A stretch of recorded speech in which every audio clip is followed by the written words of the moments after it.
Bref, vous allez bien? Vous avez profité de ce magnifique week-end? Cette météo, non? Pour ceux qui ne savent pas, je suis anglaise, alors le sarcasme, j'aime bien. C'était pas le week-end, hein, mais là, ça va remonter. Je suis contente d'avoir un peu plus chaud. Max, il se moque de moi parce que moi, j'ai plus ou moins, je pense, 5 degrés où j'accepte. Genre en 19 et 24 degrés, j'aime, sinon en dehors, du coup, il est là, ça rentre dans tes 5 degrés. Bref. J'espère que vous avez aimé cette série dans laquelle on est. Yes. Est-ce que vous vous souvenez des messages qu'on a déjà vus? Obéissance. Ah, c'est bien, il y en a une qui a bien écouté. Et il y avait l'écoute aussi. Du coup, j'espère que vous avez bien écouté pour celui-ci. Mais l'obéissance et l'écoute, et c'est une série où on veut vraiment rentrer dans cette relation avec le Saint-Esprit et de voir ce que lui, il veut mettre dans nos cœurs et de voir ce qu'on peut transformer, ce qu'on peut se rapprocher de lui et de voir ce qu'il veut faire dans la vie des autres aussi. Et ce soir, je me réjouis parce qu'on va parler de grandir en courage, dans notre courage. Max, il m'a corrigé, il a dit ça se dit pas ça. Bref, grandir dans notre courage. Ma question pour vous ce soir, c'est quand on parle de courage, on parle de quoi? Parce que en fait, quand on imagine le courage et les photos que tu mets sur Google quand tu mets courage, c'est assez extraordinaire. J'ai été regarder cette semaine juste pour le trip. Et du coup, je suis tombée sur des petites pépites que j'avais envie de partager avec vous quand même. Du coup, bien sûr, tu mets courage. Il y a cette photo-là. La première, je sais pas, voilà, le courage, sauter à travers une falaise. Qui a déjà fait ça? Vous vous sentez courageux? Non, je pense pas. Hein. Bref, ça c'est le courage. C'est ce qu'on trouve. Ok, il y a une autre aussi. Voilà, courage, c'est d'aller sur une montagne comme... Moi, ça me donne même pas envie, je suis désolée, mais bref. Non, aller sur une montagne comme ça. Ou, celui-ci m'a fait quand même vraiment bien rire et flipper un petit peu. Ouais, voilà. Genre, t'es un lion, ouais. Qui se sent comme un lion qui met un hoodie, puis ouais. Ou on voit le courage comme, voilà, on est un héros en nous, ouais. Bref.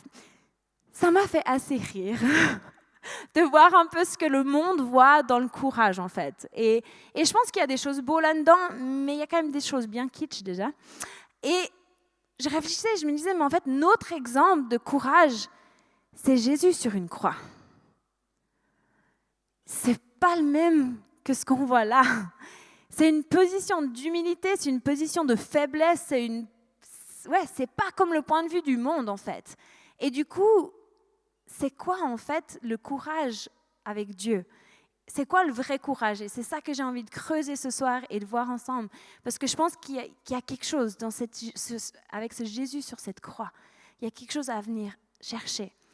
Et bien sûr, j'ai été aussi regarder les citations. Et c'était incroyable aussi. C'était tout autant kitsch que les images. Et c'était assez mythique parce qu'il y avait plein de citations, genre le courage, c'est avoir la peur, mais y aller quand même. De genre 4 auteurs différents. Ça m'a fait bien rire. Je me suis dit, je vais juste vous encourager. Faites bien gaffe sur Internet. Hein, et il peut y avoir vraiment un mélange. On ne sait pas toujours de qui est la source. Mais il y avait vraiment plein de textes différents. Et là, Dieu, il m'a inspiré une citation qui vient de moi, du coup. Parce qu'il n'y en avait aucun qui me satisfaisait. Et c'est, le courage n'est pas l'absence de la peur, mais la présence de Dieu dans nos vies. Mais ça vient vraiment de Dieu, il m'a inspirée parce que je lisais ces citations et je me disais, mais il y a aucun d'eux qui me satisfait, je sais pas, il y a quelque chose qui manque dans les citations que je lisais. Et celle-ci, elle m'a parlé. Peut-être vous êtes en train de vous dire, et pour les gens du coup qui connaissent pas Dieu et qui sont courageux, comment ça fonctionne? Alors, je vais dire en 2 mots, ça s'appelle la grâce commune. J'ai appris ça de mon mari. Et vu que je ne fais pas la théologie, je vous encourage à aller parler avec lui après la célébration. Je me suis dit, je fais un petit comme ça s'appelle une grâce commune. C'est très intéressant comme sujet, mais je n'ai pas les capacités à vous en parler ce soir. Alors, allez parler avec lui après la célébration. Il va me remercier. C'est pas grave. Non, mais... Je pense que vraiment le courage, il y a besoin de Dieu. Moi, je suis convaincue de ça. Et je pense que les gens à l'intérieur d'eux, sans savoir, il y a une partie de Dieu en eux, en fait, quand ils ont du courage. Et ce soir, on va se concentrer sur 2 textes qui sont super intéressants, mais très opposés. Et je me réjouis de voir ce que Dieu a envie de nous parler dans ces 2 textes. Et ce qu'il faut savoir, c'est que dans ces 2 textes, c'est les 2 seules fois où en fait, on lit dans la Bible que Jésus est étonné. Et je me réjouis de lire ça ensemble. Alors on va lire dans Marc une histoire et puis après dans Luc. Alors dans Marc. Jésus partit de là et il se rendit dans sa patrie. Ses disciples les suivirent. Le jour du sabbat, il se mit à enseigner dans le synagogue. Beaucoup de gens l'entendirent. Il faut juste savoir qu'il est à Nazareth à ce moment-là. Ils étaient étonnés et disaient « D'où cela lui vient-il ? Quelle est cette sagesse qui lui a été donnée ? Et comment de tels miracles se font-ils par son intermédiaire ? N'est-il pas le charpentier, le fils de Marie, le frère de Jacques, de Jose, de Jude et de Simon ?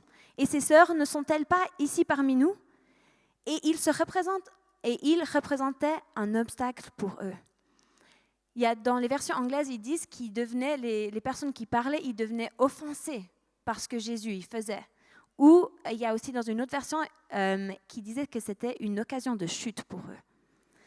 Mais Jésus leur dit, un prophète n'est méprisé que dans sa patrie, parmi ses parents et dans sa famille.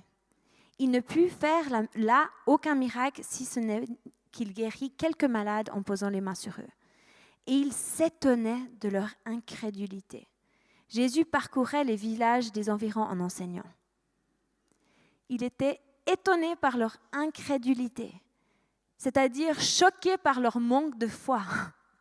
Peut-être aussi, je pense par leur dureté de cœur, qu'ils n'étaient pas ouverts à se dire qu'il n'y avait pas juste une étiquette sur lui. Il faut se souvenir que Jésus, il a vu beaucoup de choses encore déjà. Il a déjà 30 ans, il a vu l'Empire romain, le système de l'Empire et le succès de l'Empire romain. Il a vu des bâtiments grandioses. Il a vu l'intelligence de quand même des rabbins. Il a vu beaucoup de choses. Et aucune de ces choses-là sont notées comme s'ils l'ont étonné. Mais là, c'est noté, et c'est noté que 2 fois dans la Bible, qu'il était étonné par leur incrédulité. Il était étonné par leur manque de foi. On va lire maintenant dans Luc. Après avoir prononcé toutes ces paroles devant le peuple qui l'écoutait, Jésus entra dans Capernaum. Un officier romain avait un esclave auquel il était très attaché et qui était malade, sur le point de mourir. Il entendit parler de Jésus et lui envoya quelques anciens de Juifs pour lui demander de venir guérir son esclave. Ils arrivèrent vers Jésus et le supplièrent avec insistance disant « Il mérite que lui accorde cela, car il aime notre nation et c'est lui qui a fait construire notre synagogue. » Du coup, c'est des Juifs qui aimaient cet homme même qu'il n'était pas juif. Jésus partit avec eux. Il n'était plus très loin de la maison quand l'officier envoya des amis vers lui pour lui dire « Seigneur, ne prends pas tant de peine, car je ne suis pas digne que tu entres sous mon toit. C'est aussi pour cela que je n'ai pas jugé bon d'aller en personne vers toi. Mais dis un mot et mon serviteur sera guéri. En effet, moi aussi je suis un homme soumis à des supérieurs et j'ai des soldats sous mes ordres. Je dis à l'un, pars et il part, à un autre, viens et il vient. Et mon esclave fait ceci et il le fait. » Lorsque Jésus entendit ces paroles, il admira l'officier et se tournant vers la foule qui le suivait, dit « Je vous le dis, même en Israël, je n'ai pas trouvé une aussi grande foi. » Admira, c'est le même mot qu'on a lu tout à l'heure, qu'il était étonné. Il était étonné, mais dans ce cas, il était émerveillé par la foi de l'homme. Et j'ai lu un commentaire que je trouvais magnifique et je voulais juste vous le partager. Qu'y a-t-il de plus merveilleux que de voir le Christ s'émerveiller ? Nous ne trouvons pas notre Seigneur Sauveur s'émerveillant de la pompe et de la grandeur du monde. Lorsque les disciples s'étonnaient de la magnificence des bâtiments imposants du temple, le Christ les réprimandait plutôt que de s'émerveiller avec eux. Mais lorsqu'il voit l'acte et l'exercice gracieux de la foi, il est émerveillé. Que cela nous apprenne à placer notre admiration là où le Christ fixe la sienne. Soyons plus touchés par le moindre mesure de grâce chez un homme de bien que par toutes les gloires et toutes les faces d'un homme grand homme. N'envions pas l'un, mais admirons et imitons l'autre. Et je trouve tellement puissant. En fait, de nouveau, on voit qu'il a vu plein de choses, Jésus. Et puis même les disciples, des fois, ils disent « Mais regardez ça, c'est incroyable ». Et non, en fait, il ne s'étonne pas, il n'est pas émerveillé, mais là, il est émerveillé. Et c'est les 2 seules instances dans la Bible où on le voit émerveillé. Et c'est quoi qui l'émerveille? C'est quoi qui le choque ou l'étonne? C'est la foi ou l'absence de la foi. C'est les 2 choses. le courage ou le manque de courage. Et c'est ça qui vient l'interpeller. Il y a ça qui différencie ces deux textes, mais il y a aussi quelque chose d'autre qui m'a beaucoup touchée, et c'est l'attitude des deux textes en fait, l'attitude qu'ils avaient envers Jésus. On voit dans le premier que ces gens, ils connaissent Jésus. C'est peut-être des gens avec qui ils ont joué au foot avec Jésus, ils le connaissent, mais lui, il faisait n'importe quoi. Alors, je ne pense pas parce que c'est Jésus, mais ils connaissaient Jésus, ils connaissaient ce qu'il faisait à l'école, ici ils avaient l'école, mais imaginons un autre contexte, ils connaissaient Jésus, ils ont grandi avec lui. Et tout à coup, il y a ce même homme avec qui ils ont grandi, ils ont parlé, ils ont rigolé, ils ont joué au foot, Tout à coup, ce gars-là, il est là, je suis Dieu.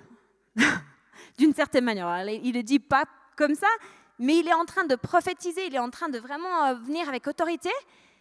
Il faut s'imaginer, imaginons que quelqu'un que vous avez grandi avec arrive dans votre lieu de travail, arrive dans votre maison, et tout à coup, ils sont là. C'est Gilbert, tu dis « Salut Gilbert », puis là, il est là avec autorité. Moi, je sais ce que je parle, c'est la vérité.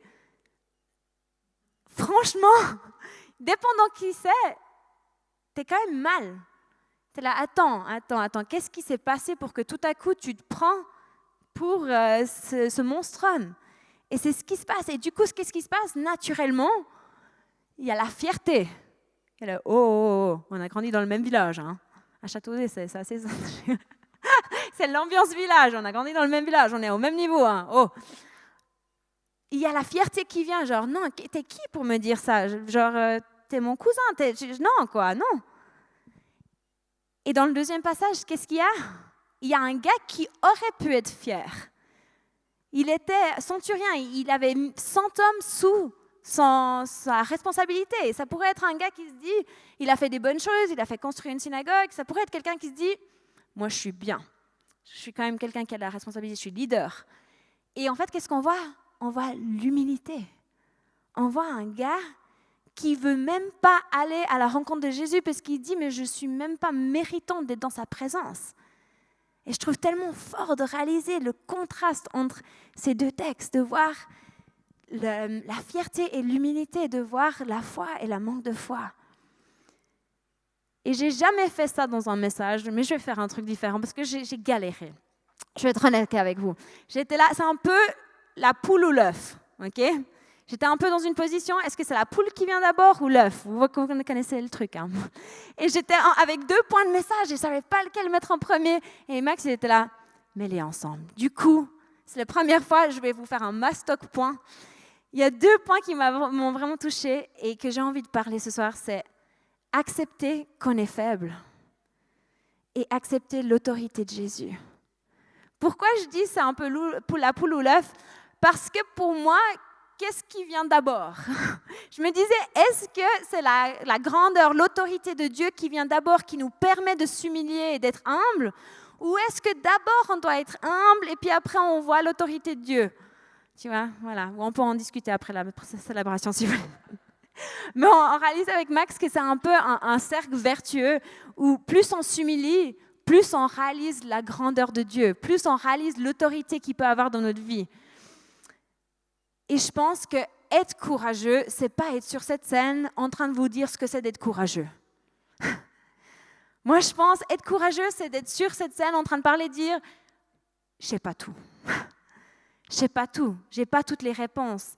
Et je me souviens, j'ai vu une vidéo une fois 2 grands pasteurs qui parlaient, c'était un interview, et il faisait questions-réponses, et il avait des réponses incroyables, le gars. Il balançait ses réponses à toutes les questions, il avait des réponses, bam, bam, bam. Je me souviens, je me suis dit, mais ce serait bien une fois quand même qu'il y ait une question, puis qu'ils disent, je sais pas, j'ai pas toutes les réponses. Et moi, ça me parle de me dire, des fois, on doit accepter qu'on est faible. Des fois, c'est OK d'accepter qu'on n'a pas toutes les réponses. Et même, je pense qu'on est appelé à être un exemple là-dedans. Parce que c'est vrai qu'en tant que leader ou en tant que personne au travail qui ont des réponses, des fois, on a l'impression que si on doit avoir les réponses. Et même quand il y a quelqu'un qui est mal autour de nous, on se sent mal d'être là, on ne sait pas comment réagir. On a l'impression que si on doit savoir quoi lui dire, ou genre mari-femme, vous connaissez bien, où la femme, elle veut juste que l'homme, il l'écoute, mais il donne toutes les réponses et les idées qu'il a, et puis ça énerve. Bref. Je sais pas, peut-être vous connaissez ça ou pas. Et puis, je pense que si on arrive à accepter qu'on est faible et qu'on a besoin de Dieu, ben là, on peut commencer à avoir du vrai courage. Parce que c'est là où Dieu, il peut être à nos côtés. Il peut être là à nous donner des conseils. Il peut être là à nous donner la main. Et c'est ce qu'on voit dans le premier texte, en fait. C'est que ces gens, ils étaient trop fiers. Ils étaient trop fiers. Ils étaient trop à... Non, on veut pas être faible. Non, genre, on est à ton niveau. Et du coup, Jésus, il ne peut pas faire de miracles, à part quelques miracles quand même, parce que c'est Jésus. Mais il ne peut pas faire grand-chose. Il ne peut pas faire grand-chose. Et pas parce qu'il ne peut pas. Parce que Jésus, il peut tout. Mais parce que eux, ils n'avaient pas le cœur pour recevoir. Ils n'étaient pas disposés à recevoir ce que Jésus, il avait apporté. C'est un peu... Imaginons si quelqu'un veut te donner un câlin, si tu es comme ça ne va pas le faire. Mais si tu es comme ça, c'est plus facile que quelqu'un te pose quelque chose dans les mains. Et c'est ça qui se passe, c'est qu'ils étaient fermés. Non, je ne veux pas de toi. Du coup, ils n'étaient pas disposés à recevoir ce que Jésus voulait leur donner. Si on n'a pas la bonne posture, on ne peut pas recevoir ce que Dieu veut nous donner. Et je pense qu'on doit accepter qu'on est faible. Et c'est là où on est dans une position où on peut recevoir. Obstacle pour eux ou offense, ce que je vous ai partagé, ce qui se passe, c'est que justement, ils parlent et en fait, ils sont offensés. Et en grec, ça veut aussi dire faire trébucher ou éloigner. Et ça m'a vraiment tellement parlé de réaliser qu'en fait, ce qui se passe, c'est qu'ils deviennent offensés par ce que Jésus il est en train de dire. Et du coup, c'est la pierre d'achoppement, en fait, qui leur fait trébucher, qui fait éloigner de lui, en fait. Dans Marc, du coup, les miracles et l'autorité de Jésus, il fait trébucher les gens et s'éloigner de Dieu. Mais du coup, avec le centurion, qu'est-ce qui se passe? Le centurion, il ne fait pas trébucher, il fait se rapprocher de Dieu. Et je trouvais fort de réaliser qu'en fait, soit Jésus, il peut être quelqu'un qui nous fait tomber et s'éloigner de lui, soit, dépendant de notre position, il nous rapproche et nous fait grandir. Du coup, comment est-ce que l'autorité de Jésus est dans ta vie? Est-ce que c'est quelque chose qui te met à terre, plutôt en mode à te faire trébucher, à être plein de fierté, ou est-ce que ça te met dans une position d'humilité, une position de vouloir recevoir de lui? Est-ce que ça t'éloigne ou ça te rapproche? Je pense que c'est une bonne question à se poser ce soir. Et il y a un autre commentaire qui m'a beaucoup parlé. Apprenez donc que la pauvreté et la mesquinerie de la condition du Christ est ce qui a fait trébucher les multitudes et empêché beaucoup, voire la plupart, de croire en lui. Seul un œil spirituel peut discerner la beauté d'un sauveur humilié et abaissé. Je me suis dit qu'en fait, c'est seulement dans notre position d'humilité, à genoux devant Jésus, qu'on peut réaliser qui il est, parce qu'en fait, on devient à son niveau.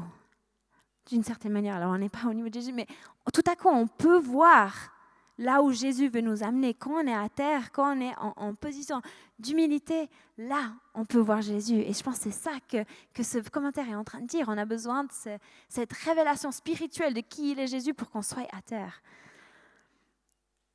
Et il faut savoir que Jésus, il a très probablement été charpentier ou menuisier. C'était un terme, voilà, carpenter en anglais, c'est un peu tous les domaines. Et du coup, les Nazaréens, en fait, ils n'arrivaient pas, comme j'ai un peu parlé, mais ils n'arrivaient pas à aller en dessus cette étiquette-là. Ils n'arrivaient pas à se dire, ça peut être quelqu'un d'autre, de leader, de rabbin, de messie, parce qu'ils ont vu Jésus. Je ne sais pas si ça vous fait ça aussi. Vous voyez votre maman, étiquette maman. Elle va faire tout, elle est là, elle est incroyable. Étiquette sur un collègue embêtant. Voilà, ça reste. Je trouve souvent on met des étiquettes sur des gens et ça reste comme ça. Et c'est très dur d'enlever des étiquettes. Je ne sais pas si vous avez déjà eu des étiquettes posées sur vous ou vous avez posé sur quelqu'un d'autre. C'est dur de lâcher ça. Et du coup, ils avaient posé cette étiquette charpentier, menuisier.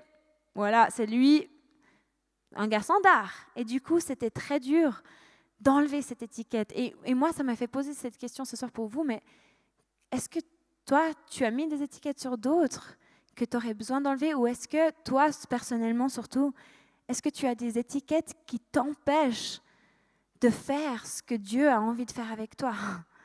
Est-ce que tu te mets des étiquettes qui font que tu dis « mais non, je suis juste un charpentier, un menuisier. Dieu ne peut pas m'utiliser. » Et Dieu, il est mort pour nous pour que justement ces étiquettes y tombent, pour qu'on ne soit pas juste ces gens déchus qui sont loin de lui, mais qu'on devient ses filles et ses fils qui ont une étiquette plutôt incroyable maintenant et qui peuvent tout, qui ont toute autorité. Et j'ai juste envie de vous encourager ce soir de lâcher ces étiquettes que toi tu t'es mis et pas que Dieu t'a mis.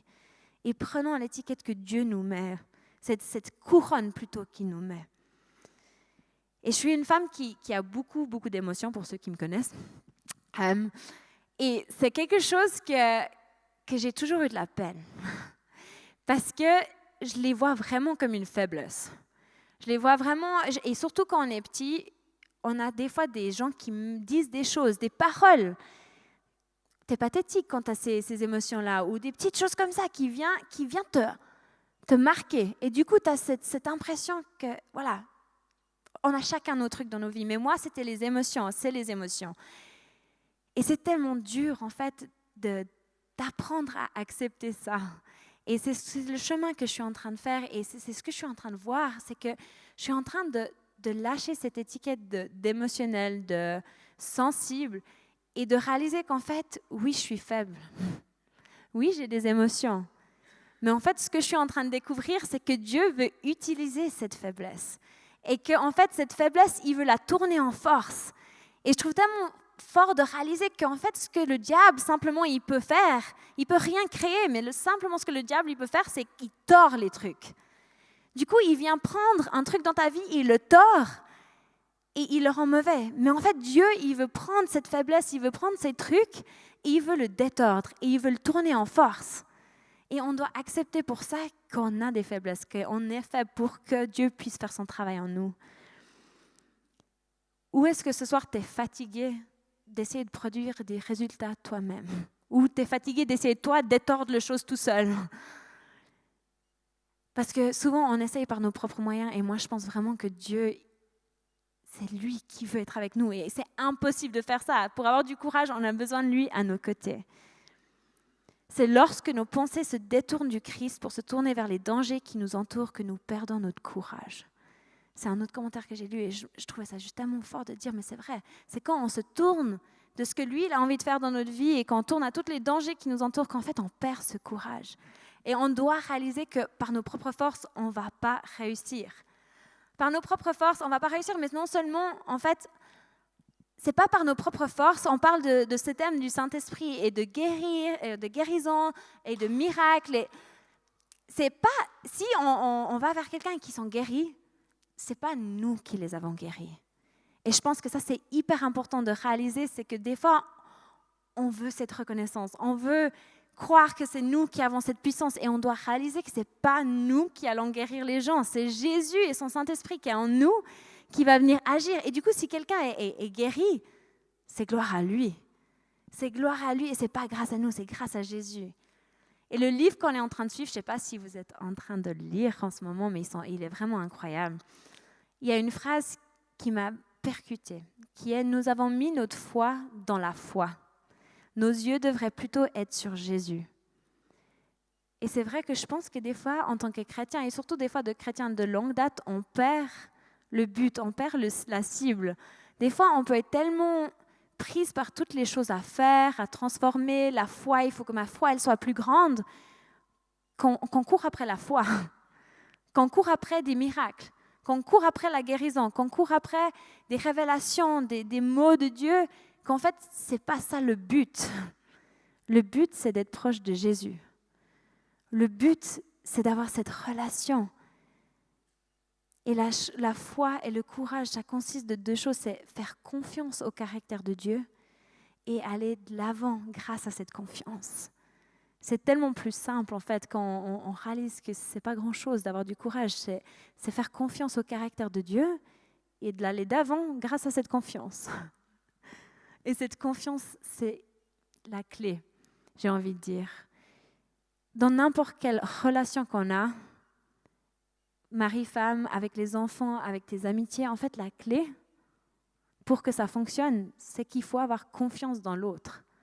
Si tu n'as pas cette confiance, la relation, elle va être très vite mise en danger parce qu'ils vont être à quelque part, tu ne vas pas savoir où ils sont, Et c'est cette confiance qu'on a besoin d'avoir. La foi, c'est cette confiance en Dieu. Le courage, c'est cette confiance en Dieu qui sait ce qu'il fait. Il y a un gars qui m'a beaucoup inspirée pour ce soir, qui est Charles Blondin. Je ne sais pas si vous avez déjà entendu parler de lui. Il y a une photo de lui pour vous montrer un peu ce qu'il faisait. Voilà, c'était un équilibriste, j'ai appris un mot, funambule, qui a vécu pendant les années 1800. Et en fait, oui, c'est juste, c'est bon. En fait, il faisait des figures sur une tightrope, je ne sais pas le mot en français, mais c'était une petite corde. Vraiment impressionnant. En fait, un des plus impressionnants qu'il a fait, c'est la photo là d'ailleurs, c'est aux chutes du Niagara. Et ce qui se passait, c'est qu'il traversait cette file, il a fait ça plusieurs fois. Les gens, déjà au début, ils n'étaient pas confiants, mais plus il traversait, il a fait plein de fois. Là, ils commençaient à être bien contents, ils criaient, ils étaient contents, ils étaient « ouais, c'est incroyable ». Et ce qu'il faisait, c'est qu'il était là « est-ce que vous croyez que j'arrive à faire ça ?» Puis ils étaient là, plus ils le voyaient faire, ils disaient « ouais ». Genre par exemple, je n'ai pas la photo, mais il s'est mis avec une table et une chaise, et puis je crois qu'il a mangé un petit truc au milieu du truc, voilà. Et du coup, il disait « est-ce que vous croyez que je peux faire ça ?»« Oui, oui, on croit ». Après, du coup, il a sorti la brouette. Il a passé la photo trop vite, c'est pas grave. Il a sorti une brouette et puis il a dit « est-ce que vous croyez que je peux traverser avec une brouette ?»« Oui, oui, on croit, on croit ». Il le fait. Du coup, ils sont là « ouais, c'est incroyable ». « Est-ce que vous croyez que je peux traverser avec quelqu'un dans la brouette ?»« Oui, oui, oui, je crois, oui, oui. J'ai besoin d'un volontaire. » Et là, silence. Littéralement, silence. Personne ne voulait aller. Et puis, en fait, ce qui s'est passé, c'est que justement, la photo-là, en fait, il y a son manager, mais je crois qu'il s'est mis dans la brouette aussi. Mais le manager, et il y a même une histoire comme quoi la maman, eux, ils étaient d'accord. Mais personne d'autre était d'accord de se mettre dans la brouette. Ils étaient tous convaincus que oui, ils pouvaient le faire. Mais, voilà. Et j'ai lu une phrase incroyable qui disait « La foule prétendait avoir confiance en Blondin, mais lorsque cette confiance a été mise à l'épreuve par l'action, elle a échoué. » Et la vraie foi, j'ai envie de vous dire ce soir, le vrai courage, c'est de se mettre dans une brouette et de faire confiance que Dieu il va te faire traverser. C'est ça le vrai courage, la vraie foi. Et la foi, je trouve que c'est le courage, parce que je trouve que le courage, ça découle de la foi. Et le courage et la foi, c'est des muscles. Et j'ai appris un truc intéressant, pourtant j'avais l'impression de connaître un petit peu sur le sport et tout, mais en fait, pour faire des muscles, tu dois aller au point de rupture. Tu dois en fait faire que le muscle, il déchire un petit peu. Et puis en fait, quand il déchire, après, il revient plus fort et plus grand. Et c'est ça la même chose avec la foi et le courage. C'est qu'en fait, des fois, pas toujours, mais des fois, Dieu, il nous pousse au bout parce qu'il sait que ça va nous déchirer un petit peu, mais ça va nous grandir et nous fortifier. Il veut nous pousser pour nous faire grandir et être fortifiés. Et c'est tellement fort de réaliser qu'on doit faire confiance avec ce processus. On doit faire confiance, on doit mettre notre foi, notre courage à l'épreuve et en acte. Parce qu'on peut être ces gens qui crient « oui, oui, oui », mais si tu ne te mets pas dedans, Dieu, il ne peut pas t'utiliser. Et mon dernier point, maintenant que j'ai fait les deux gros, mon dernier point, c'est accepter d'aller là où Dieu il est. D'accepter d'aller là où Dieu il est. Et ce qui m'a parlé avec le premier texte qu'on a lu tout au début, c'est qu'il n'a pas guéri tout le monde, Jésus. Et des fois, on doit accepter que Dieu va nous appeler à faire des trucs, mais qu'on ne va pas tout réussir. Qu'on ne va pas pouvoir guérir tout le monde, qu'on ne va pas avoir une transformation dans chaque vie, on ne va pas avoir tout ce qu'on espérait en fait. Parce que peut-être Dieu n'était pas forcément là où tu pensais qu'il était. Et avoir du courage, c'est avoir ce Saint-Esprit et de savoir et d'entendre là où il veut t'amener en fait. Des fois, c'est attendre. Des fois, c'est agir. Des fois, c'est parler. Des fois, c'est se taire. Et on lit la Bible et il y a tellement de miracles. Et je pense des fois, c'est ça sur lequel on se concentre. Sur les miracles. Et on est là, ouais, ça c'est incroyable. Tu regardes tout ce que Jésus a fait. Puis on oublie toutes les fois où les disciples, ils ont dû simplement attendre. Toutes les fois où en fait, Jésus, il était là. Les disciples, ils étaient là. Ils avaient juste à entendre et écouter les paraboles qu'il disait. Ou il y a l'histoire fameuse où il leur demande de prier toute la nuit. Et ils n'arrivent pas. Des fois, là où Dieu il est, il te demande juste de prier toute la nuit. Est-ce qu'on est prêt à prier toute la nuit ou est-ce qu'on s'endort comme les disciples, ils sont endormis? Des fois, c'est de risquer, ils ont risqué leur vie, les disciples, pour être avec lui. Il n'y a pas que les miracles. Il y a plein de choses autour et on doit accepter d'aller là où Dieu il est. Oui, les miracles, c'est incroyable. Oui, on veut vivre des miracles. Oui, on va prendre un moment après pour essayer de vivre des miracles. Mais il n'y a pas que ça. Et on doit accepter d'aller là où Dieu nous appelle. C'est pas toujours glamour et c'est pas toujours là où on aimerait. Et il y a juste l'histoire dans Matthieu de la barque que j'avais juste envie de vous lire parce qu'elle m'a vraiment touchée. À la fin de la nuit, Jésus alla vers eux en marchant sur le lac. Quand les disciples le virent marcher sur le lac, ils furent affolés et dirent « C'est un fantôme !» Et dans leur frayeur, ils poussèrent des cris. Ils devaient être terrifiés. Jésus leur dit aussitôt « Rassurez-vous, c'est moi. » C'est moi, ça voulait aussi dire « Je suis ». C'était la même chose. C'était « Je suis ». Il leur rappelle qu'il est Yahweh. N'ayez pas peur. Pierre lui répondit « Seigneur, si c'est toi, ordonne-moi d'aller vers toi sur l'eau. » Jésus lui dit « Viens ». Pierre sortit de la barque et marcha sur l'eau pour aller vers Jésus. Mais voyant que le vent était fort, il eut peur et comme il commençait à s'enfoncer, il s'écria « Seigneur, sauve-moi ». Aussitôt, Jésus tendit la main, l'époigna et lui dit « Homme de peu de foi, pourquoi as-tu douté ?» Ils montèrent dans la barque et le vent tomba. Pour pouvoir suivre Dieu, il y a besoin du Saint-Esprit parce que des fois, il va nous demander de sortir de la barque, d'aller sur des vagues qui... Genre, logiquement, physiquement, c'est impossible. Il n'y a rien qui nous dit qu'on va réussir. Mais j'ai eu la révélation aussi. Les autres, ils ne sont pas sortis de la barque. Et peut-être on se dit, c'est parce qu'ils ont manqué de foi. Et peut-être, mais peut-être aussi, c'est parce qu'ils n'ont pas eu la conviction de sortir de la barque. Parce que, imaginons 12 disciples sur l'eau que Jésus doit aller quoi? Alors, il est capable, mais ce serait l'anarchie. Et du coup, peut-être, c'est le Saint-Esprit qui les a guidés à ne pas sortir de la barque. C'est Jésus, ils étaient inspirés peut-être. Et il faut qu'on se rende compte que notre histoire, ce n'est pas l'histoire de l'autre. Et c'est pour ça que c'est tellement important d'avoir le Saint-Esprit en nous qui nous convainc de ce qu'on doit faire à ce moment-là. Peut-être ce soir, c'est sortir de la barque. Peut-être tu sens qu'il y a des vagues et que Dieu t'appelle à avoir confiance. Ou peut-être c'est rester dans la barque et consoler les autres, reconforter les autres.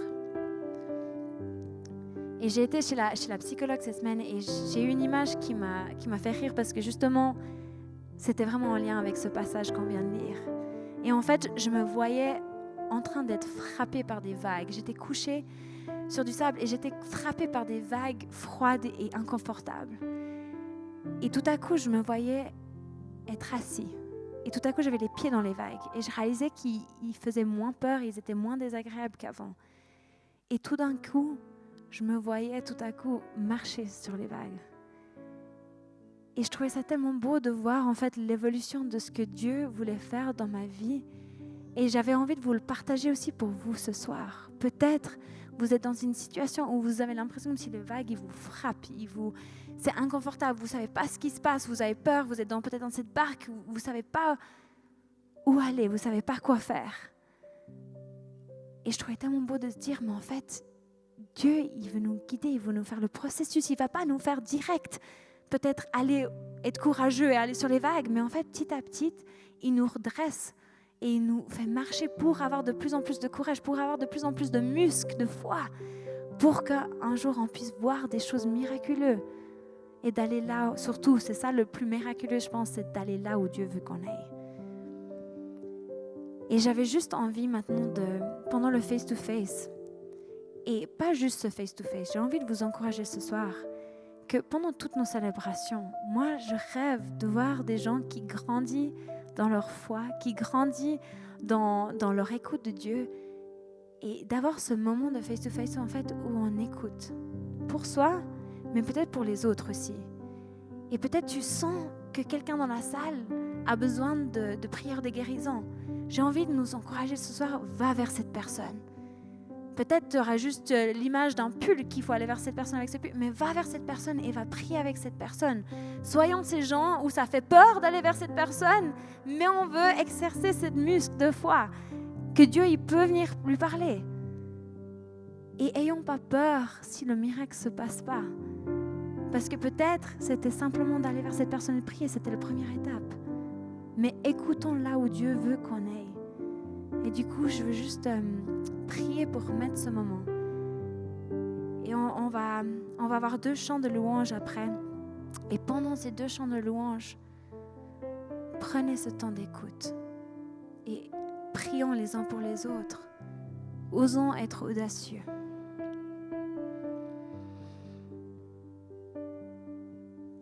Papa, moi je veux juste te remercier. Jésus, je veux te remercier pour l'autorité que tu as pris, pour l'exemple déjà que tu étais sur cette croix d'humilité. Je te prie vraiment que tu nous montres le chemin, que tu montres comment être humble, comment être faible, pour que tu puisses être fort. Aide-nous ce soir juste à prendre cette posture d'humilité. Aide-nous à ressembler à cette centurion qui t'a étonné, qui t'a émerveillé, qui t'a surpris. Dieu qui peut être surpris, c'est surprenant. Et on veut juste te prier que tu puisses être surpris, étonné, émerveillé par nous ce soir dans cette salle, par notre pratique de notre muscle de foi, papa. Viens, je te prie maintenant de donner du courage à chacun dans cette salle. Viens nous donner ton Saint-Esprit, viens nous parler de qui tu veux qu'on va parler, vers qui on doit aller parler ou pour qui on doit prier ou qu'est-ce que tu veux qu'on fasse dans ce moment maintenant. On veut apprendre à écouter ta voix, on veut apprendre à répondre à ta voix. Viens nous toucher et exercer nos foi ce soir, papa. Amen.